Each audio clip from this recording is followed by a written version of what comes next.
Olá pessoal, iniciamos neste momento aqui mais um estudo da vida e obra de Leon Denis.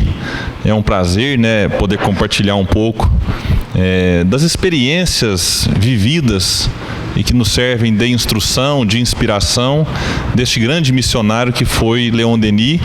Hoje nós já nos encaminharemos aí para falar a respeito da desencarnação do grande apóstolo do Espiritismo, mas antes de entrar aqui no estudo, na leitura, a gente reforça o pedido para que nos ajude compartilhando este vídeo, convide mais amigos para seguir as nossas páginas aí no YouTube, curtir também as páginas no Facebook, compartilhar nos grupos de WhatsApp também, porque o WhatsApp hoje é uma ferramenta importantíssima para que o vídeo seja compartilhado mais rapidamente, atinja mais pessoas.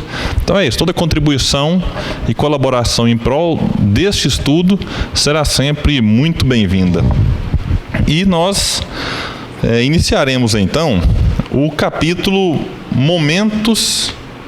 derradeiros momentos, lá do livro Leon Denis, o apóstolo do Espiritismo, sua vida, sua obra, escrito por Gaston Luce, seu grande amigo.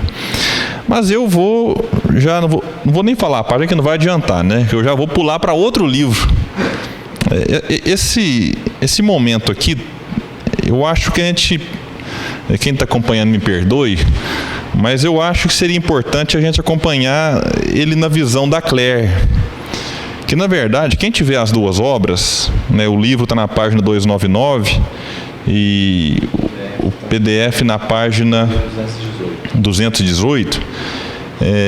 E quem tiver o livro da Claire Bumar, Leon Denis na Intimidade, vai perceber que este capítulo e o dela tem muita coisa semelhante. Obviamente tem alguns detalhes que talvez só foi presenciado por um ou por outro, mas de certa forma eu gosto muito da forma como a Claire, eu já falei aqui outras vezes, mulher com sensibilidade mais aflorada, com um olhar mais cuidadoso para alguns detalhes que passou despercebido por Gaston. E outro detalhe importante é que, pelo que a gente lê, a ideia que se tem, até uma informação que a Claire vai nos dar, e eu vou ler aqui daqui a pouco, é que ela é a certeza que estava nos momentos derradeiros de Leon Denis. Ela acompanhou de perto o último suspiro de Leon Denis. Isso. E já o Gaston, ele escreve algo que me parece que ouviu falar, Então, alguém contou para Gaston, que escreveu brilhantemente bem, nenhum demérito para ele, mas se a gente pode ouvir esses relatos de quem vivenciou, aí eu acho que realmente vale a pena. Mas daqui a pouco eu volto no livro, que tem alguns trechos aqui que aí eu vou ter que recorrer a Gaston, porque são informações que só ele traz e já a Claire não vai nos trazer. Então, no livro Leon Denis na Intimidade, que é uma outra biografia que tem sobre o mestre, a gente vai acompanhar então que a Claire coloca esses momentos finais de Leon Denis no mesmo capítulo em que ela abordou a questão do gênio céltico, que é a mesma sequência que o Gaston fez. O Gaston, no capítulo anterior, falou sobre o gênio céltico e o mundo invisível. E a gente recorreu na obra da Claire, em outros momentos também, para o estudo do gênio céltico. E a gente vai ficar então aqui agora. Eu até já peço um pouco de paciência com os internautas, que quem está aqui comigo tem paciência de sobra, porque eu vou ter que ler um pouco mais do que o habitual, e assim como a gente fez no estudo sobre o Joana d'Arc médium, porque tem coisa que não dá para pular, tem coisa que não dá para simplesmente falar com as minhas palavras. A gente tem palavras muito mais belas, muito mais bem colocadas do que as minhas, e é claro que a gente faz algumas reflexões na medida em que a leitura for se discorrendo. Mas vamos lembrar aqui um fato interessante do estudo anterior, que eu até brinquei, que se a gente tivesse que estabelecer um feriado para o Espiritismo, seria o 31 de março, já que nós tivemos o fenômeno com as irmãs Fox em Hydesville, em 31 de março de 1848. Nós tivemos o desencarne de Kardec, 31 de março de 1869. E 31 de março de 1927, Leon Denis conclui o escrito do gênio céltico e envia para a gráfica. Então ali era o fim, né, digamos, da carreira brilhante de escritor do próprio Denis. Então, a Claire já vai dizer agora aqui algo que é interessante, que só ela trouxe. Que o dia que se seguiu a última saída de Leon Denis, então ela está falando do 31 de março, e agora é o dia seguinte, né, 1º de abril, foi o de uma sessão. Uma sessão mediúnica aconteceu o 1º de abril. E como a gente sabe agora que isso não é nenhum spoiler, que Denis vai morrer daqui a alguns dias, já dá para a gente ir relacionando assim, os acontecimentos ao acaso, depois eles vão se explicar com a própria desencarnação dele. E ela vai dizer então: contrariamente ao hábito, havia convidados nessa sessão. Quando eu cheguei, o mestre conversava com eles, mestre Leon Denis, o mestre conversava com eles e mostrava muita animação. Esperando alguns retardatários, ele me ditou uma página do trabalho em curso, o prefácio de uma nova edição da biografia de Allan Kardec. Essa foi a última vez que escrevi sob seu ditado. Então é uma biografia escrita pelo Henri Sauce, né, e Denis teve o honroso convite, né, imagina, escrever um prefácio da biografia de Allan Kardec, escrita ali, né, naquele período ainda relativamente recente do desencarne de Kardec, já tinha alguns, 50 e poucos anos, mas realmente é um convite que não é para qualquer um, né? E o detalhe aqui então, Allan Kardec foi, nessa sessão, o primeiro espírito que se incorporou no médium, dirigindo-se alternadamente a uma pessoa presente e ao mestre. Ele terminou sua mensagem dizendo a este... Gente, olha a mensagem que Allan Kardec dirige a Leon Denis. A consciência é o tabernáculo. O coração é que contém a hóstia sagrada, que é a centelha divina. O cérebro é o aparelho vibratório que recolhe as ondas radiantes emanadas do coração de Deus, que põe em ação a pureza de vosso ser humano. E aí, até aqui, poesia pura, né? Aí depois aqui vem um detalhe muito importante. Sede fortes, mantendo a fé superior, e vosso aparelho superior registrará a beleza de Deus. Vós tendes a afeição dos grandes centros vibratórios. Satisfizestes a correspondência oculta divina e, no reino da luz, respirareis. Então aqui,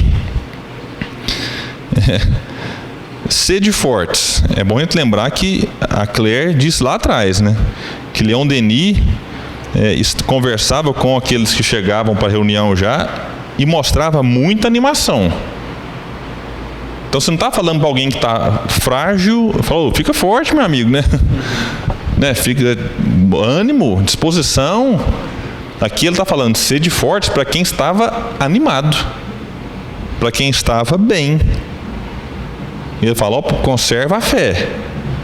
Mas como assim conservar a fé? Eu conservei o tempo todo. Eu estou o tempo todo demonstrando a minha fé, demonstrando a minha confiança, a minha tranquilidade, a minha certeza. Mas é porque Kardec sabia do que viria, né? Sabia do que estava por vir na vida de Leon Denis. E aí um detalhe interessante é que vós tendes a afeição dos grandes centros vibratórios. Ou seja, você tem a afeição dos grandes espíritos. Imagina só. Por quê? Leon Denis satisfez a correspondência oculta da vontade divina. A gente vai voltar nesse ponto aqui agora. E no reino da luz respirareis. Mas como assim, né? Respirar como? Eu estou respirando de boa aqui, tranquilo. Eu fico pensando assim, a cara de quem recebeu e viu essa mensagem, né, de Kardec incorporado num médium, falando isso para Leon Denis. Mas antes da gente prosseguir, quando ele fala correspondência oculta da vontade divina, ou seja, né, Denis cumpriu a missão. Porque pensa, dia 31 de março ele manda a última parte para a gráfica do seu último livro. Livro que na verdade não era para ter sido o último. Ficou uma pendênciazinha aqui. A gente às vezes brinca, né? Vamos deixar uma pendência que é para não desencarnar. Mas a sensação que se tem é que Leon Denis precisava ter escrito mais uma obra. Mas talvez o Allan Kardec e a equipe espiritual percebeu que ali não tinha mais fluido, né? Não tinha mais condições de manter a vida naquele corpo. E aí traz esse então de que Denis cumpriu a correspondência, ou seja, a missão oculta da vontade divina. E essa palavra oculta, ela é importante para nós. Quantas vezes eu já fui interrogado, as pessoas às vezes chegam na casa espírita, ou nos abordam depois da palestra, ou nos mandam mensagem em redes sociais, eu falo assim, eu queria saber qual que é a minha missão. Meu filho, não tem jeito. Ela é oculta. Se a gente analisar, Saulo, quando se depara com Jesus a caminho de Damasco, né, Senhor, que queres que eu faça? Já pensou se Jesus falasse para Saulo tudo o que ele faria? Já pensou? Só um minutinho, senta aí então que eu vou te contar. Olha, você vai acontecer isso, você já está cego, mas quem vai te curar daqui a pouco vai ser Ananias, depois você vai ter que se recolher no deserto, ter que meditar muito, são 3 anos de preparo, tenha paciência. A pessoa falar para nós hoje, olha, você quer ser palestrante? Quero 3 anos meditando só, refletindo na vida. Eu quero escrever um livro, quero escrever um artigo, 3 anos meditando. Eu não tenho paciência de ouvir nenhum áudio de 3 minutos, né? Nossa, que áudio longo, né? Dá para falar mais rápido? Então, não, aí depois você vai procurar seu pai vai te tratar com descaso, vai acontecer isso, vai acontecer aquilo, tanto de coisa que aconteceu na vida de Saulo, que se transforma em Paulo. Você vai ser apedrejado, você vai ter que fugir escondido, você vai ser preso, você vai quase morrer um monte de vezes, e no finalzinho, para coroar a sua existência, você vai ser decapitado. Mas fica tranquilo só, né? Decapitar não é nada não, isso é coisa à toa. Já pensou se Jesus falasse isso tudo para Saulo naquele momento? Então a missão já de Paulo, ela vai se desenrolando com o tempo, gradativamente as oportunidades vão surgindo, ele vai abraçando-as e concluindo-as, né, magnificamente bem. As suas correspondências com as igrejas que apareciam aqui, apareciam ali, as suas discussões na Casa do Caminho, né, a necessidade do seu pulso firme, enfim. E quantos outros, né, quando me recordo também do Chico, quando Emmanuel aparece para o Chico inicialmente, o Chico pergunta, né, como é que faz e tal, e que Emmanuel, que antes do disciplina tem 3 palavrinhas, né? Agora me fugiu aqui, mas é esforço no bem, estudo. E aí o Chico pergunta assim, mas eu tenho condições de cumprir com isso? Aí a irmã fala assim, desde que tenha disciplina, os 3 requisitos básicos. Mas já pensou se naquele momento a irmã fala assim, Chico, deixa eu te contar, você vai ter que ter disciplina, que são mais de 400 obras, viu? Você vai ser acusado, vai gente da revista na sua casa lá e vai te pregar uma peça que você vai ter problema com a imprensa. Você vai no Pinga Fogo em 1969, 71, né? 71. Então, sim, já pensou? E em 2002, quando o Brasil jogar a Copa do Mundo, que for campeão, aí você vai desencarnar. 69 foi 69 foi na verdade 68 que o Saulo, que 68 Saulo Gomes entrevista o Chico, né, e desfaz porque na verdade o Chico, depois daquela experiência da revista Cruzeiro, ele meio que se fecha, né, para a imprensa e tal, e o Saulo Gomes, com o talento, né, e foi muito inspirado, né? Em 68, Saulo visita o Chico e inicia ali uma amizade em 71, né, nas 2 edições do Pinga Fogo naquele ano, atingindo recordes que acredito até hoje não foram superados na televisão brasileira, na audiência. Então, realmente, a correspondência é oculta, não tem jeito. Então, é só para comentar a mensagem do Kardec, porque ele começa a mensagem dizendo assim: a consciência é o tabernáculo. E é muito interessante isso. Por quê? O que é o tabernáculo? No Antigo Testamento, o tabernáculo era o local, era o templo ali onde Deus se manifestava. Então as pessoas fizeram, né, faziam um tabernáculo e iam lá porque era lá que Deus estava. Mas aí, quando Kardec diz a consciência é o tabernáculo, automaticamente ele te joga para a questão 621, né? Onde está escrita as leis de Deus, na consciência. Então é nessa consciência que se manifesta, né? Que Deus se manifesta. Então, assim, aqui ele já lembra pra gente, né? Deus está na consciência. Então, nós já sabemos o certo, o errado, né? Nós já sabemos o que nós temos que fazer. Então, eu achei magnífico esse resumo, né? E é interessante porque, na medida que ele fala tabernáculo, eu lembrei de uma frase, eu vou usar o termo atribuída a Leon Denis, porque até agora não se tem um registro correto dela,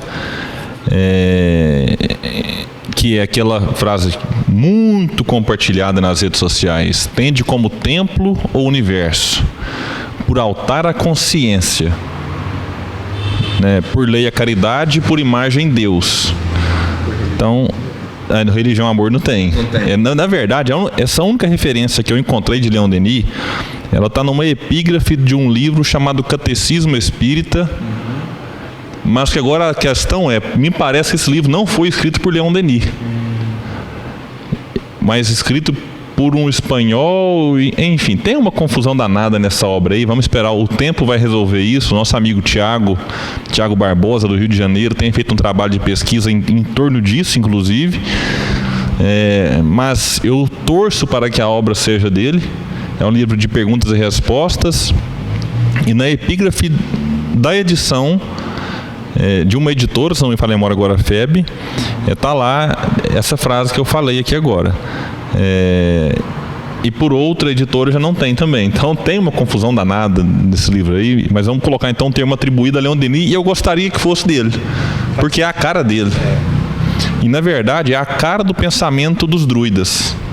Tende como templo o universo, por altar a consciência. Que altar também, né, nas religiões, é um local em que você, através das imagens, dos símbolos, você adora a Deus. Então, o tabernáculo, né, também. Então, dá para fazer essa relação aí nessa frase, que vamos torcer para ser de Leon Denis. E é a importância da questão 621, né? Porque ela esclarece tudo. Ela é crucial, né? Pra gente poder... Porque por muito tempo e até hoje a gente acha que Deus está num local, né? É aquele negócio, a gente não consegue entender Deus, então a gente põe ele do nosso tamanho, né? Mas aí Kardec prossegue dizendo assim: o coração, então ele fala, a consciência é o tabernáculo, o coração é que contém a hóstia sagrada, que é a centelha divina. O cérebro é o aparelho vibratório que recolhe as ondas radiantes emanadas do coração de Deus, que põe em ação a pureza do vosso ser humano. Então aqui é a mensagem, né? Como você comentou, a mensagem direcionada a Denis, como a Claire coloca aqui. Mas aqui é muito interessante porque Kardec une sentimento com razão e com consciência. Então ele juntou tudo, é como se Denis tivesse sido o ser humano integral, né? Porque é aquela pessoa que juntou razão com sentimento e a consciência limpa, né? Porque até o que a gente comentava aqui, né? É difícil, é muito fácil você esclarecer o cérebro, você esclarecer a razão. Porque a quantidade de livro que a gente tem, a quantidade de informação que a gente tem hoje, isso é muito fácil. Na época de Denis não era tanto, mas também tinha as bibliotecas, tinha os livros que poderiam ser consultados. Mas aí você conseguir juntar razão com sentimento, e aí você recebeu uma mensagem de Kardec falando assim: você conseguiu. Você, é o que ele fala aqui no final, né? Você tem a afeição dos grandes centros vibratórios, satisfizestes a correspondência oculta da vontade divina. Isso é para poucos, né? Para poucos, porque a gente comentava lá em Perdiz, né? O fariseu caiu não foi por pouco conhecer, foi por pouco sentir. Então sentir é difícil e às vezes tem espírito que está aí há milênios tentando sentir, conhece muito, mas na hora do sentir, na hora das coisas do coração, falha, cai. E aí você recebeu uma mensagem dessa, né? Direcionada ao Denis, porque talvez você pode ler os livros de Denis e achar que ele é uma pessoa fria, racional, que está atacando, que quer brigar, mas é uma pessoa que vibrava aquilo, né? Que sentia aquilo. E isso deveria ser o foco da nossa existência, né? Imagina, né? Você torna-se espírita aos 18 anos. Agora você inverte os números, né? Aqui ele estava com 81. 63 anos de doutrina. A gente pode dizer uns 50, mas dedicado a fundo assim mesmo. Dando a vida ali, naquela tarefa, né? E de repente, não foi mais Jerônimo de Praga que veio, né? Não foi Joana d'Arc. Aí de repente vem o codificador. Vamos chamar de pai da ideia. Assim, é claro que ele apenas organizou, mas só para a gente entender a dimensão dessa mensagem. Aí vem aquele que iniciou, né? Como ele usava o termo, Leon Denis usava muito, o grande iniciador, né? Aquele que iniciou os trabalhos. E aí vem ele, Allan Kardec, em espírito, através de um médium que Denis confiava, e traz uma mensagem dessa profundidade, tipo assim: opa, parabéns. É como se fosse assim, é um coroamento. Tá aqui só, como se fosse uma corrida, né? Tá aqui sua medalha. Quando a gente faz uma corrida, sobretudo as longas, que você sofre, você esforça, você rala, você vai daqui, você vai dali, no final, apesar do cansaço, os últimos metros a gente brinca que é um sprint final, que você esqueceu já tudo que se passou, você já não quer mais saber dos problemas, que imagina quantos problemas ele não teve que superar. Nós lemos aqui alguns, na verdade a biografia dele já começa falando de problema. Agora imagine você ter o mérito de ser visitado por Allan Kardec. Só para a gente ter noção da dimensão do que é isso, cada um de nós talvez tenha um espírito que a gente tem uma afinidade maior, né? Mas imagine, você está na reunião, aí vem um Chico. Ô Gustavo, né? Parabéns, meu filho, você cumpriu muito bem, você pode descansar agora, viu? Aí quem gosta da Joana de Anjos, aí vem Joana. Aí Francisco de Assis. Aí vem Kardec e fala essa mensagem para Denis, e deve ter ficado extremamente emocionado, né? E um detalhe muito importante, que assim, espírito superior não costuma fazer isso. Quando o espírito superior vem, ele vem para te dar uma chicotada. Mas aqui, claro, que agora, aí é aquilo que você falou, né? Tudo faz sentido, porque dali 12 dias, 11 dias, Denis ia desencarnar. Então não custava nada, né? Ali já não tinha mais onde se perder, mas assim, tamanha eu creio assim, que foi tão bem completada a missão, que Kardec não se sentiu constrangido a vir dar essa mensagem, né? Porque isso não é comum, o espírito superior vir e dar essa mensagem. Então, para chegar Kardec a falar isso, é porque a missão foi bem cumprida mesmo, né?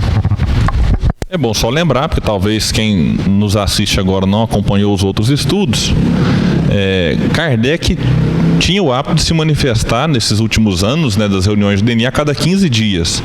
A reunião acontecia normalmente a cada 15 dias, salvo uma exceção ou outra, e Kardec já tinha o hábito de se manifestar, mas não nesses termos, né? Ele trazia noções ali sobre o celtismo, o druidismo, algumas orientações em outros sentidos, mas essa que realmente ela foi foi especial. E um detalhe interessante que a Claire vai nos trazer é que Denis, vamos ficar com ela aqui, o mestre tinha o costume de, no dia seguinte às sessões, pedir que lhe fizessem a leitura das comunicações obtidas. Ele não enxergava, então alguém lia para ele. Mas desta vez ele não o fez. E somente após a sua morte é que essa mensagem tomou para nós, seus discípulos, toda a sua significação. Então, todos os dias que sucediam a reunião, ele pedia para ler. Dessa vez, não. Ele falou assim, não, eu entendi. Não quero saber. Mensagem compreendida. Certamente não tinha mais o que desenvolver, porque talvez ele queria escutar novamente para refletir, escrever um artigo, dar seguimento no livro que ele escrevia. Mas aqui não. Aqui agora era o fim de festa. Era o apagar das luzes, vamos assim dizer, né? E dias depois, Leon Denis, então, começa a se enfraquecer. A Claire vai descrever aqui que não observou nenhuma mudança na fisionomia, mas uma tarde fui surpreendida por uma alteração de seus traços. Ele articulava suas palavras com uma voz rouca. Eu me alarmei, disse ela. Eu não estou resfriado, afirmou Denis, mas tenho a garganta fechada. E aí ela tenta dar algumas orientações. Ela chama a atenção aqui para um detalhe que também o Gaston destacou.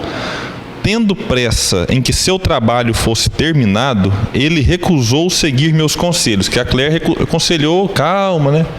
Diminui o ritmo. E ele com pressa. O Gaston chega a dizer que ele parece que pressentia a sua próxima partida.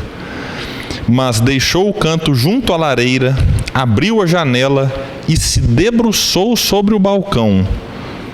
E ela disse, que estáis fazendo? Que imprudência!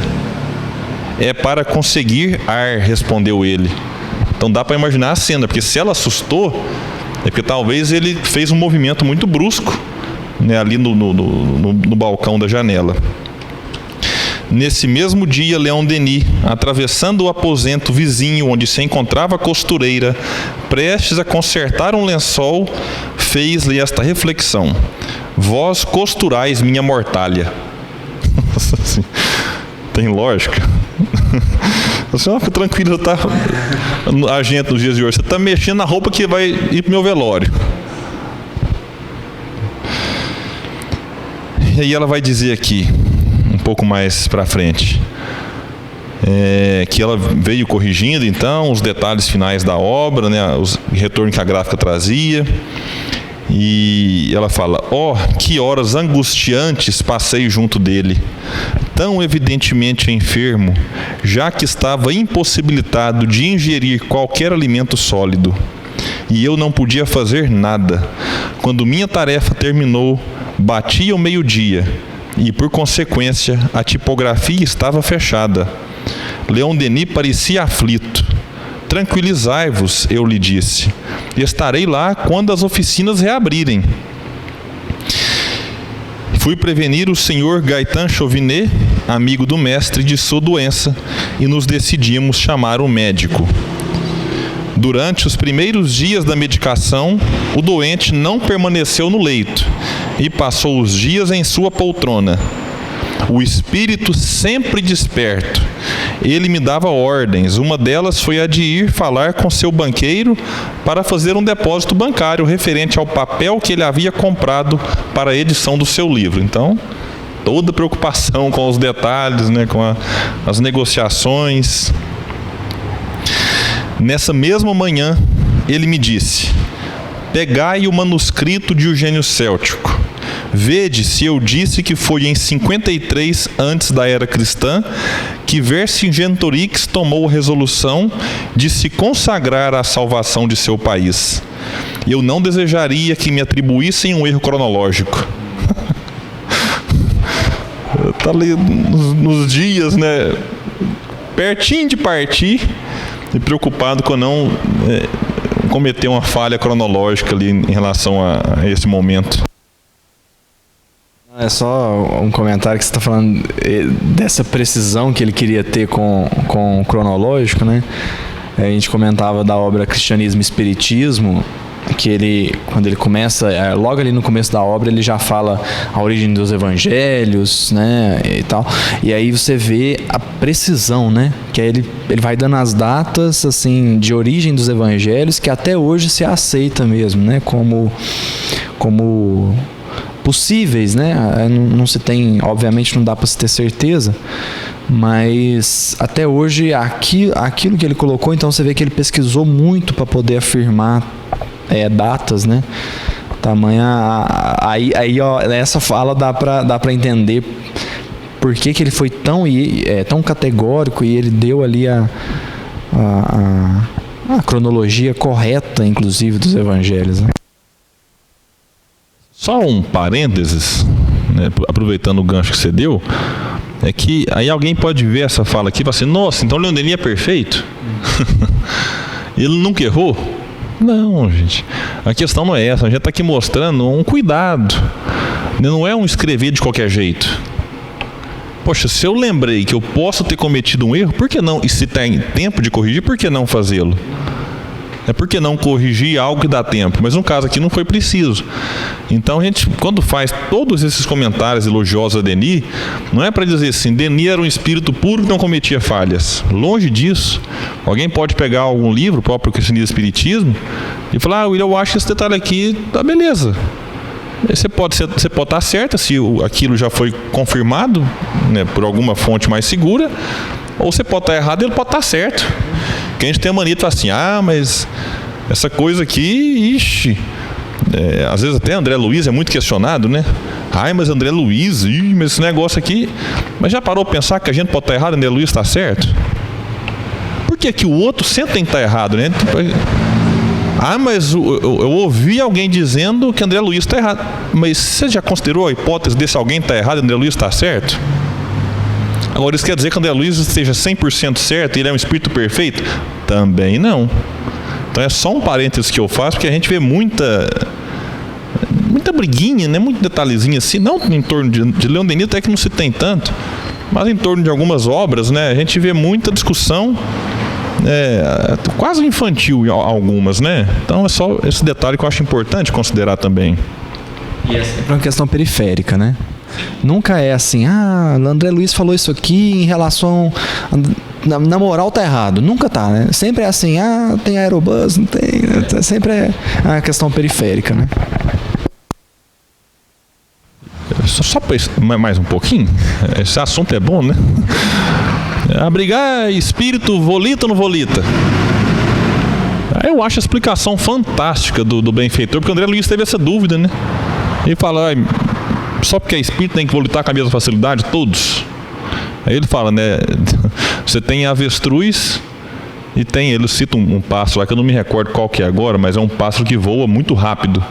Fala: ambos são aves, mas um está preso ao chão, consegue dar apenas pequenos saltos, né, voar por alguns segundos, milésimos de segundos talvez, enquanto o outro fica horas e horas voando. Então é só assim, a gente tem que tomar muito cuidado para não levar o pé da letra, mas também para não desconsiderar toda a obra, né, achando que tudo que está ali é ficção e não dá para ser aproveitado, né? Mas vamos voltar para Leon Denis, que é o objeto do estudo.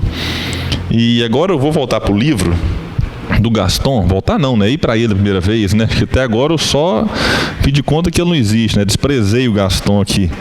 Mas ele faz uma observação, já que a gente está falando aqui desses momentos difíceis de Leon Denis, quando ele fala aqui: seus esforços entrecortados por sufocações, seus prolongados silêncios, seus empenhos trabalhosos para se comunicar bem, provocavam uma situação comovente que constrangia o coração de seus amigos e marejavam de lágrimas seus olhos.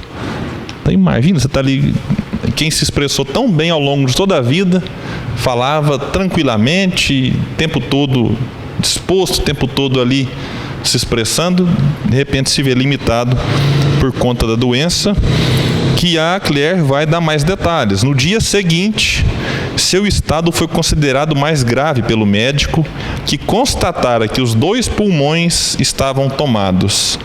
Então, Leon Denis fora ali, acometido de uma pneumonia grave, severa. Os amigos de Leon Denis e eu vivemos então horas torturantes, passando alternadamente da ansiedade à esperança, velando para lhe dar os remédios prescritos, esperando salvá-lo apesar de tudo. Ele era maravilhoso em doçura e em paciência, e mostrava-se de uma delicadeza perfeita com a irmã de São Vicente de Paula, de quem também recebia os cuidados. E perguntou para ela: de qual região sois vós, minha irmã? Nós, religiosas, não somos de nenhuma região, Senhor, respondeu ela. Aí ele: mas vós nasceste em algum lugar. Ai, ai.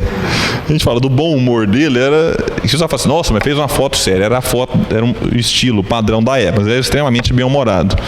Aí ela respondeu então, eu sou do departamento do Loire.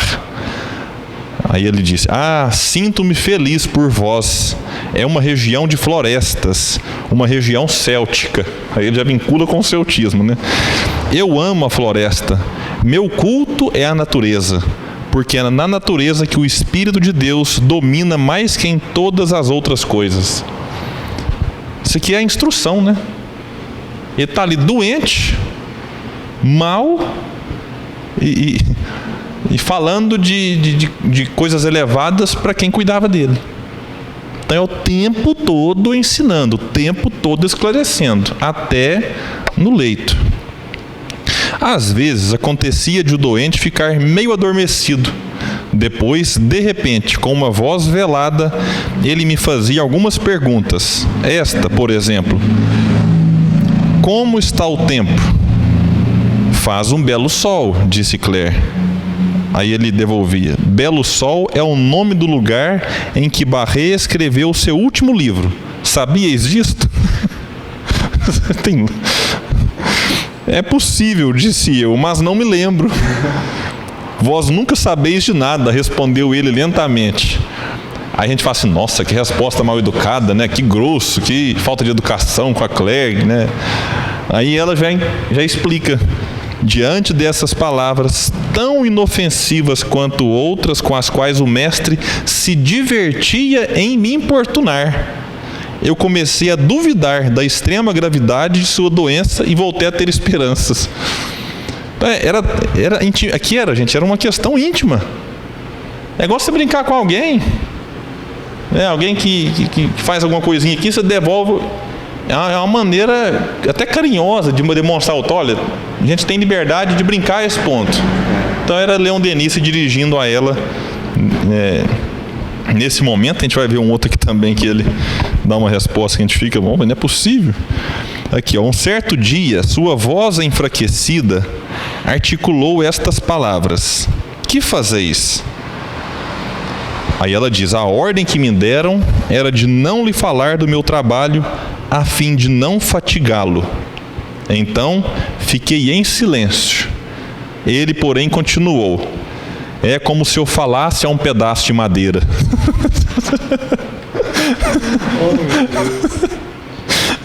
Essas palavras me fizeram sorrir ligeiramente, apesar da minha tristeza. Aproximei-me vivamente dele, não querendo deixá-lo supor qualquer indiferença às suas palavras, e lhe disse: tendo as segundas provas chegado regularmente da tipografia, eu as comparo com as primeiras. Deixai isso, replicou ele, e copiai o prefácio para Allan Kardec. Mas nós estamos no dia 9, falei. Vós tendes tempo. É preciso que o prefácio chegue a Maier no dia 15. Então a gente estava aqui há 3 dias do desencarne, dando outro spoiler, Ele vai desencarnar dia 12, gente. Então dia 9, ele fala, esse trabalho de comparar, você vai ter tempo depois. Eu não tenho tempo. Vamos fazer o prefácio para entregar para o Maier. Eu me resolvia a obedecê-lo, não sem estar comovida. Por vezes ele perguntava por sua correspondência. Esta se acumulava, mas invariavelmente nós lhe respondíamos: não há nada. A maneira de não levar mais preocupação para ele, né? E aí o Gaston, vamos voltar para o Gaston aqui agora. Ele faz uma observação interessante, que essa lucidez extraordinária para os que o velavam era motivo de espanto e de admiração. Em seus momentos de descanso, Denis tentava contar fatos curiosos e pedia para que lhe lessem o jornal, a fim de saber como estavam os acontecimentos na China. Preocupava-se em saber se a enfermeira estava confortavelmente instalada em sua casa. Olha a preocupação dele. Peraí, a enfermeira está cuidando de mim, está tranquila, está bem instalada, estão cuidando dela direitinho. Seu livro Gênio Celtic e o Mundo Invisível ocupou Todavia, já terminada a tarefa, o bom obreiro merecia descansar. Entretanto, gostaria de lhe ter acrescentado uma reflexão final. Então, depois aí já não teve mais tempo, talvez, de colocar um detalhezinho ou outro ali, como o Gaston traz para nós. Aqui a gente vai avançar já para o momento, para o dia da desencarnação. Apesar de nossos temores secretos e cuidadosamente disfarçados, a persistência dessa tranquila lucidez nos fazia sempre acariciar a esperança de uma cura. Acontece com a gente, né? Você está ali perto de um familiar doente, às vezes os médicos desenganam, né? A gente às vezes olha os batimentos, o batimento melhora um pouquinho, a pressão dá uma melhoradinha, assim, nossa, vai recuperar. Agora aqui é uma recuperação para ir para casa, e às vezes é só uma melhorazinha da morte, a gente fala, né? Dá uma arrancadinha para concluir alguma coisinha, despedir de alguém, falar, perdoar para ser perdoado e prosseguir para a desencarnação. Então o pessoal que acompanhava Denis tinha a esperança, né, de uma cura final ali. Mas, valha-nos Deus, foi preciso nos rendermos à evidência. As forças do doente diminuíam de dia para dia. A manhã do dia 12 foi particularmente penosa. Éramos 3 a velar por ele. Em um dos espaços, entre a cama e a parede, a boa Georgette, aqui o Gaston, todos dois adjetivando a Georgette. Ela fala boa Georgette, o Gaston fala excelente Georgette. Me parece que era uma pessoa boa realmente, né? Assim, era admirável. Georgette não era secretária, é bom que se diga. Georgette era a ajudante da casa. Era quem cozinhava, quem cuidava das roupas de Denis, quem cuidava dos afazeres domésticos. Ele que vivia sozinho, né, cego, com muitos afazeres, então precisava desse auxílio mais direto nesses cuidados com o lar. Já Claire Beaumar, é bom destacar aqui, era secretária, que cuidava dessa parte doutrinária, vamos assim dizer, né? Como nós tivemos antes com a Madame Chaise, não me falha a memória. Então vamos retornar aqui. Em um dos espaços entre a cama e a parede, a boa Georgette sustentava a cabeça do seu mestre. A senhora S. estava do lado oposto. Eu me mantinha aos pés da cama. As circunstâncias nos haviam agrupado em um triângulo. Subitamente, o agonizante disse, com uma voz nítida, porém fraca, que passando pelos lábios que não se moviam, parecia nos chegar de muito longe: Georgette, também tendes de compreender. E aqui a autora coloca 3 pontinhos, dando a entender que teve uma pausa entre uma fala e outra. Georgette, também tendes de compreender. Se quiserdes, vós sabeis o que ides ver acontecer, vós sabeis o que foi escrito é a expressão da verdade, da pura verdade. E acrescentou, dirigindo-se mais à senhora S. e a mim: vós tereis de ouvir sarcasmos, mas isso vos deve ser indiferente. Ele se calou. Eu senti a grandeza desse instante. Os olhos azuis do mestre não me deixavam de um modo visível, ele esperava que eu lhe respondesse. Então, simplesmente estendi-lhe a mão e com voz trêmula falei: nós somos e seremos vossas discípulas, e propagaremos as crenças que nos ensinastes. Alguns instantes mais tarde, ele disse: é preciso terminar, resumir e concluir. Para deixar seu espírito em pleno repouso, eu o informei de que as últimas provas tinham sido enviadas para correção precisamente naquela manhã. Ele reiterou: enviai a Maier no dia 15. Assim, ainda que a vida do apóstolo estivesse apenas por um fio, ele mantinha, no entanto, o cuidado com seu trabalho, o cuidado com a pontualidade que havia dominado toda a sua existência. Ele expirou à noite. Então aqui a gente vê a última preocupação dele com a pontualidade, né? Enviai a Maier no dia 15. E aí ela vai trazer aqui algumas informações. Que bela morte! Exclamaram os amigos do mestre, vindo algumas horas mais tarde me comunicá-la. Então acredito que o Gaston tenha feito parte dessa equipe, né, que veio depois, já que ele não esteve ali nesse trio. E um detalhe interessantíssimo aqui que ela vai colocar: pelo sorriso radioso que iluminava seu rosto no momento supremo, eles tiveram o sentimento preciso da felicidade experimentada pelo apóstolo seguindo para as celestes moradas. Então aqui, o que me parece é que esses amigos chegam e ainda acompanham esses... Eu acho que os amigos não presenciaram essas falas aqui, sabe? Mas eles chegaram a tempo de ver Leon Denis meio que pouco a pouco, né, partindo. Por isso que eles falavam: que bela morte, porque talvez por assistir, por presenciar. E imagina você ter a condição de desencarnar sorrindo. Não é nem condição, mas é a tranquilidade, né? Então realmente é para poucos também, né? Não, é só porque o Gaston chega a trazer a hora, né? Então essa cena aí com a Georgette, a senhora S e a Claire, pela obra do Gaston, aconteceu por volta de 13 horas. Então dá a entender de que isso aqui aconteceu, ela foi embora e à noite...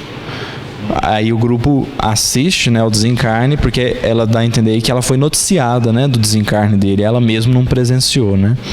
E aí o Gaston traz aqui e aí é bonito também, né, a forma com que ele... Porque ele traz... aqui ele fala assim, né? Às 9 horas, repentinamente o estertor cessou. A enfermeira fez sinal para os familiares se aproximarem.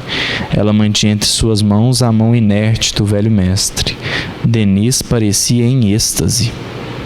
Fato notável, a expressão de seu olhar não havia mudado. Um silêncio pleno do mistério do além impregnava o quarto. A missão terrena de Leon Denis acabara. Então parece que é isso mesmo. O Gaston dá a entender de que ele estava nesse grupo que comunicou a Claire, né? Sim. E aqui interessante, quando ela coloca em relação à expressão do seu olhar não havia mudado, o Gaston coloca, os druidas tinham essa questão, chegava a assustar os romanos. Os romanos, quando iam para a batalha contra os druidas, os gauleses, os gauleses morriam de olhos abertos. Então aqui é mais uma característica que Denis leva até, não vou nem dizer até o último segundo, leva para o túmulo, né? Que é manter os olhos entreabertos ali. Claro que não deve estar regalado normalmente, mas mantinha o olhar para algum ponto que ninguém entendia onde, né? Um olhar para o infinito. Então também é uma característica que ele traz aí da época dos druidas E a gente volta aqui agora para Claire. Tem um detalhe aqui interessante, a gente não pode. Tá. Só antes de você falar, porque você falou aí o negócio dos druidas, né? E eu acho que eu pulei a parte, porque eu comecei a ler às 9 horas, né? E um parágrafo antes, o Gaston coloca: seus olhos constantemente abertos pareciam fixar o mesmo ponto do espaço. Que via ele? Que ouvia? Seu rosto refletia uma serenidade perfeita, que aí é o que a Claire traz, né? O sorriso. E aí ele fala às 9 horas, então Denis desencarna 12 de abril às 9 horas da noite, né? E aqui a Claire vai dizer então que somente os amigos do apóstolo souberam que a chegada da morte, que ele denominava a libertadora e pela qual esperava sem temor, causou-lhe uma decepção. Ela se lia em seus olhos. Ele alimentava mais de um projeto. Além disso, deixava seu querido gênio céltico, o último nascido de seu pensamento, terminado, certamente, mas sem forma tangível, sem vestimenta, por assim dizer. O trabalhador não havia concluído a tarefa que se propusera realizar. Então, olha agora a importância da Claire. Que beleza, Denis mandou as 3 partes para tipografia. O que está escrito ali foi ele. Mas a Claire foi fundamental para fazer esse acabamento final aqui, para fazer a comparação, enfim. E ele, muito apegado aos detalhes, certamente queria ver a obra impressa, né, pronta, publicada. Então, talvez ele faça, não tem como segurar mais um mesinho pela frente aí, né? Mas isso aqui a gente não pode entender nem como despreparo, mas é uma vontade de estar trabalhando, né? De estar sempre criando projetos. Você pensa, ele com 81 anos, a gente tem que lembrar que a expectativa de vida naquela época era muito mais baixa. Primeiro que 81 não é nem hoje. Hoje, em 2020, quando a gente grava esse programa aqui, a expectativa de vida gira em torno dos 79 anos, e tem uma diferença entre homem e mulher. Então, a gente pode dizer assim, quando você passar dessa parte, já é hora extra, pegando a média aí, né? Naquela época, tantas doenças, tantas, vírus e várias questões que dizimavam populações imensas, Denis chegar aos 81 anos era algo louvável. Então, e ainda assim fazendo projetos, né? Ainda tinha ideia de escrever outro livro, que realmente não deu tempo. E aqui a Claire vai dizer que desde o dia seguinte ao da morte do mestre, tivemos que interromper provisoriamente nossa aflição para pensar em executar suas ordens e recomendações. E a primeira foi: se estiverdes lá, nos recomendaram em tempos passados, vigiai para que eu não seja enterrado vivo. Frequentemente tem-se visto casos de letargia que têm a aparência de morte. Lembrei de Lázaro, né? Se isso aqui acontecia em 1927, imagina ali nos primeiros anos da era cristã. E é claro que Denis tinha esse medo de ser enterrado vivo, porque ele já tinha sido enterrado vivo em outra encarnação. William, como que você sabe disso? Leia um livro, Liberdade e Renovação, que tem um capítulo em que Denis vai explicar com uma riqueza de detalhes que, quando eu li, eu perguntei assim: quem foi o médium que escreveu isso? E o Tiago, que pesquisou e achou esse artigo, assim, é o próprio Denis, que teve acesso à encarnação passada e de uma maneira brilhante escreveu isso num artigo publicado na Revista Espírita. Então Denis já foi enterrado vivo em outra encarnação.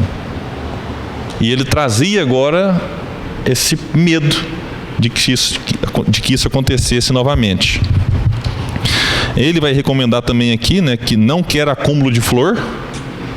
Pelo amor de Deus, né? Não acumulem flores. Mas se vocês quiserem mandar, mandem somente as chamadas sempre vivas, amarelas. Insígnia dos espíritas. A sempre viva é o emblema da imortalidade. E a cor amarela é o símbolo de luz. Então ele, ali ainda vinculado talvez à maçonaria, recheada de símbolos também, queria até nas flores ensinar. Mas por que só tem sempre viva? Não, porque o significado dela é isso. Por que é tudo amarela? Por causa disso. Então, até nos detalhes querendo ensinar depois de desencarnado. O mestre havia acrescentado: minhas cerimônias fúnebres não podem ocorrer antes das 2 horas. É preciso deixar ao pastor Vautier o tempo de ele chegar. Então ele fazia questão que o seu amigo pastor protestante chegasse ali para fazer as homenagens finais. E eu encerro, deixa eu só ver se falta mais algum detalhe aqui do Gaston para trazer. Não, vamos encerrar com a Claire mesmo.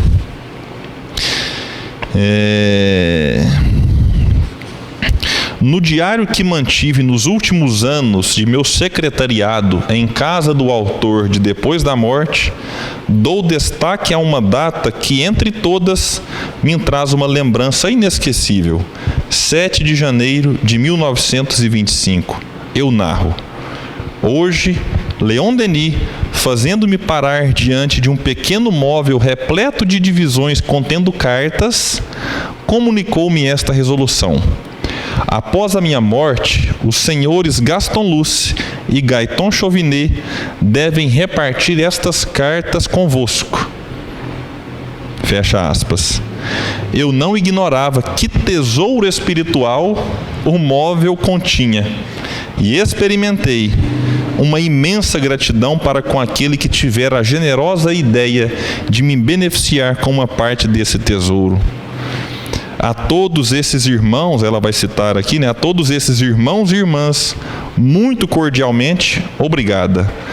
Rendo graças a Deus por ter orientado meu destino para Leon Denis, ter vivido perto dessa alma nobre e elevada, perto desse pensador que sempre pôs em harmonia sua vida e suas ideias, respeitou em todo o seu rigor os princípios da moral e da doutrina que ensinava. Isso foi para mim uma fonte de encorajamento, de apoio moral, de alegria e de paz espiritual, da qual sinto a cada dia e sempre sentirei a forte e salutar influência. Nossa, ela é... Então, assim, o que falar mais, né? O nosso tempo já se esgotou, mas eu acho... Até o próximo episódio, mas... Leon Denis desencarnou, beleza, né? Acho que não foi novidade para ninguém. Acabou o estudo da biografia? Ainda não. O Gaston vai trazer alguns capítulos importantes, vai falar do homem, depois alguns aspectos da obra, traz o testamento moral. O testamento moral de Denis dá um congresso. Vocês vão ver. Então a gente vai continuar na obra do Gaston. E que o que, vamos dizer assim, serviu a convivência de Denis para Claire, possa também servir para nós as suas obras, né? Então, foi para Claire Bulmar, e que sirva para nós, então, uma fonte de encorajamento. Porque quantas vezes eu, às vezes, pensava em reclamar de alguma coisa, lembrava de Leon Denis. E aí você vai lá, lê uma orientação do Jerônimo para ele: coragem, meu filho, a recompensa será mais bela. Aí você fala: mas isso aqui foi para Denis ou foi? Será que foi só para ele? Porque se fosse só para ele não precisava ter esse contato para ninguém. É igual que o Emmanuel falava para o Chico. Não, mas o disciplina é para o Chico. Beleza, se fosse para o Chico, ninguém estava sabendo. Se a gente sabe, é porque também serve para nós. As orientações de São Luís para Kardec, de certa forma, são para nós também. Então, o encorajamento, apoio moral, alegria e paz espiritual. Então, que esses 4 pontos colocados aqui por Claire também possam aí servir para todos nós. E cada vez que eu leio a biografia de Denis, a gente fica mais encantado, mais admirado da grandeza espiritual deste que veio, na opinião de muitos, e particularmente na minha, não sei na sua, mas era um plano A.1, assim, né? Não dá nem para falar que é plano B, né? Aquela velha citação do meu sucessor, Kardec pergunta: e se eu falhar? Fique tranquilo, né? Uma tarefa desse tamanho não repousa na cabeça só de um homem, né? Outro já está aí. Então, assim, tem uma mensagem belíssima, e na minha opinião, as características que o Espírito coloca lá caem muito bem para aquilo que Leon Denis viveu, né, ao longo dos seus 81 anos. Então, que a gente possa, né, não apenas se emocionar com esses detalhes, mas sobretudo se inspirar para conduzir a nossa vida de uma maneira mais equilibrada, né, no caminho reto, como ele nos convidou a fazer na 5ª parte do seu livro Depois da Morte. Então, muito obrigado a todos que nos acompanham e até o próximo estudo da vida e obra de Leon Denis.